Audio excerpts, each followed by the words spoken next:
இந்த ஸ்கூல்லேயே ரொம்ப ஜீனியஸான ஒரு பையன் இருக்கும். ஆனால் அங்கே இருக்கிற யாருமே அவனை ஜீனியஸ்னு நம்ப மாட்டாங்க. ஏன்னா அதுக்கேற்ற மாதிரி நடக்கிற எல்லா எக்ஸாம்லையுமே வேணுட்டே 0-0 தான் மார்க் எடுப்பான். ஸோ இதனால என் ஃப்ரெண்ட்ஸ் எல்லாருமே அவனை 0-0 தான் கூப்பிடுவாங்க. ஸோ இப்படி இருக்க ஒரு நாள் டிவியில் நடக்கிற ஃபிஸ் ப்ரோக்ராமில் நம்ம ஸ்கூல் செலக்ட் ஆயிருக்கு. இதில் யாரெல்லாம் கலந்துக்கணும்னு நினைக்கிறீங்களோ அவங்களுக்குலாம் ஒரு எக்ஸாம் வைப்போம். ஸோ அந்த எக்ஸாம்லாம் யார் அதிகமாக மார்க் எடுக்கிறீங்களோ அவங்கள செலக்ட் பண்ணி தான் லட்சக்கணக்கில் ப்ரைஸ் கொடுப்பாங்கன்னு சொல்லிடுறாங்க. ஸோ இதை கேட்ட நம்ம ஜீரோவுமே இதுதான் நம்ம ஜீனியஸ்னு ப்ரூவ் பண்ண வேண்டிய நேரம் நினச்சிக்கிட்டு அந்த எக்ஸாம்லையுமே போயிட்டு கலந்துக்க ஆரம்பிக்கிறான். ஸோ இப்படியே அந்த ஸ்டூடெண்ட்லாம் எக்ஸாம் எழுத ஆரம்பிக்கிறாங்க. ஆனால் நம்ம ஜீரோ மட்டும் அப்படியே படுத்து தூங்க ஆரம்பிச்சிடறான். ஸோ இப்படியே அந்த டீச்சரை கடைசி 10 நிமிஷம் சொல்லிடுறாங்க. ஸோ அந்த டைமில் எழுந்திரிச்சு நம்ம கண்ணாப்பண்ணான்னு எழுதி கொடுத்துட்டு போயிடறான். ஸோ இப்படியே அந்த எக்ஸாம் பேப்பர்லாம் சைன் பண்ண ஆரம்பிக்கிறாங்க. ஆனால் அந்த ஸ்கூலில் நடந்த பாதி பசங்க ஃபெயில் ஆயிடுறாங்க.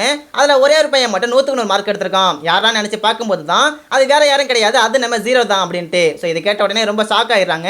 உடனே இந்த நியூஸ் எல்லாம் ஸ்கூல் முழுக்க பரவ ஆரம்பிக்குது. இதை கேட்ட யாருமே நம்ப மாட்டாங்க. ஆனால் இதை கேட்ட டாப்பருமே பயங்கரமாக கோவப்படுறான். ஏன்னா இத்தனை வருஷமா நம்ம தான் டாப்பராக இருந்தோம், இப்போ நமக்கு ஒருத்த போட்டியா வந்துட்டானே அப்படின்னு நினச்சிக்கிட்டு உடனே அவன் ஃப்ரெண்ட்ஸ் எல்லாம் கூப்பிட்டு அவன் வேற ஏதாவது சீட் பண்ணி தான் மார்க் எடுத்திருக்கான்னு சொல்லி நம்ப வச்சு அந்த ஸ்கூல் முழுக்க பரப்பி விட்டுறாங்க. ஸோ உடனே இந்த பையனை ஸ்டாஃப் ரூம் கூப்பிட்டு அந்த டீச்சருமே பயங்கரமாக திட்ட ஆரம்பிக்கிறாங்க. ஆனால் அந்த பையன் எவ்வளோ சொல்லியுமே கேட்காம அவனை ப்ரூவ் பண்ண சொல்லி லெட்டர் எழுதி கொடுக்க சொல்லிடுறாங்க. இதனால இந்த பையன் பயங்கரமாக கோவப்பட்டு திரும்பி பார்க்குறான். ஸோ அந்த டைமில் தான் ஒரு டீச்சருமே பார்த்துறான். உடனே இந்த பையனும் இப்போ நான் வெளியே போய் உங்க 2 பேரும் கனெக்ஷன் இருக்குன்னு சொன்னா அதை அவங்களால ப்ரூவ் பண்ண முடியுமான்னு சொல்லிட்டு அங்கிருந்து மாசா கிளம்பி போயிடுறான். ஸோ இதை கேட்ட 2 டீச்சருமே அப்படியே மிரண்டு போய் நிற்கிறாங்க.